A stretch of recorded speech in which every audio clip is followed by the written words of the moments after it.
Today we talk about another problem related to Euclid's algorithm. Express greatest common divisor 252 198 equal to 18 as a linear combination of 252 and 198. So first I can find the greatest common divisor of these two integers. Okay, for that we can check whether the two numbers among these two, which one is more. So 252 is the greatest among the two integers. So you can write 252 in terms of 198. So how many times 252 in 198? Only one time, 198. The remainder will be 54. So next what we are going to do, how many times 198 in, how many times 54 in 198? So 198 can be expressed in terms of 54. So 3 times into 54, the remainder is 36. Similarly, you can express 54, 1 into 36, the remainder is 18. Similarly, you can write 36. So 2 into 18, the remainder is 0. Once you can get the remainder 0, once you will get the remainder 0, you can stop the process. The last non-zero remainder is the greatest common divisor of these two positive integers. So greatest common divisor of the two positive integers 252 and 198 is 18. So first part of the problem is over.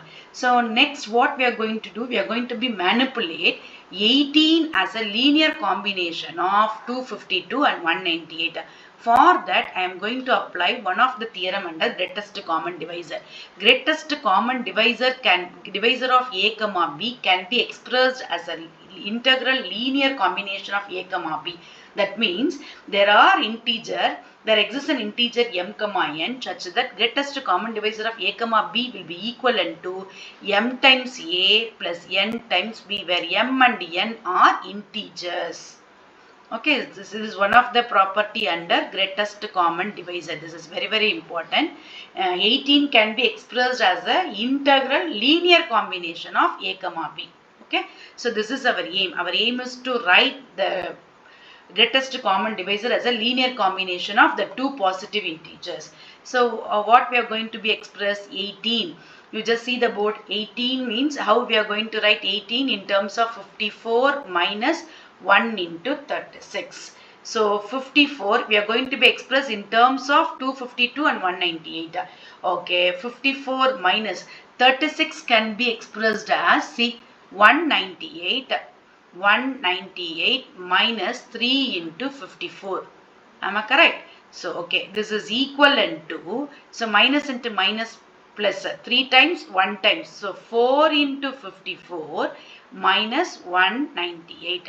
So, what is our aim? Our aim is to express 18 in terms of 252 and 198. Okay. So, 198, it's already there. Next, I am going to be rechange 54. So, how we are going to write 54? 54 can be expressed as 252. See here.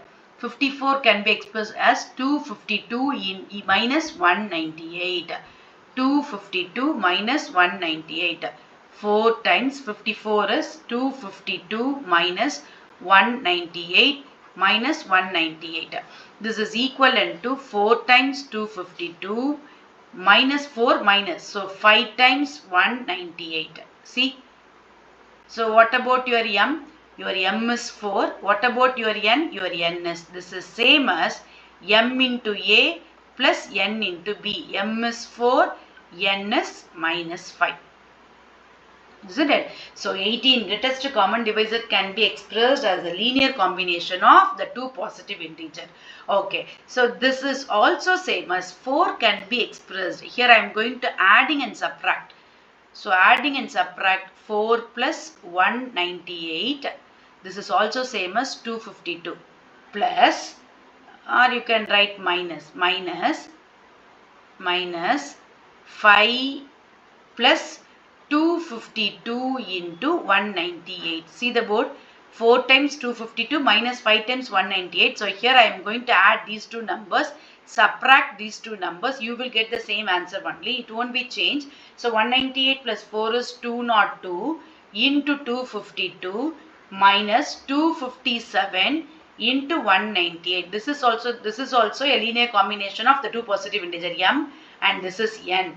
So from this I can conclude that the expression of greatest common divisor of a comma b in the form ma plus nb is not unique. See here I will get 4 times. If I adding and it won't be changed, no. If I adding and subtract these two numbers, it won't be changed, but you will get different m and different n. So from this I can conclude that greatest common divisor of a comma b in the form ma plus nb is not unique.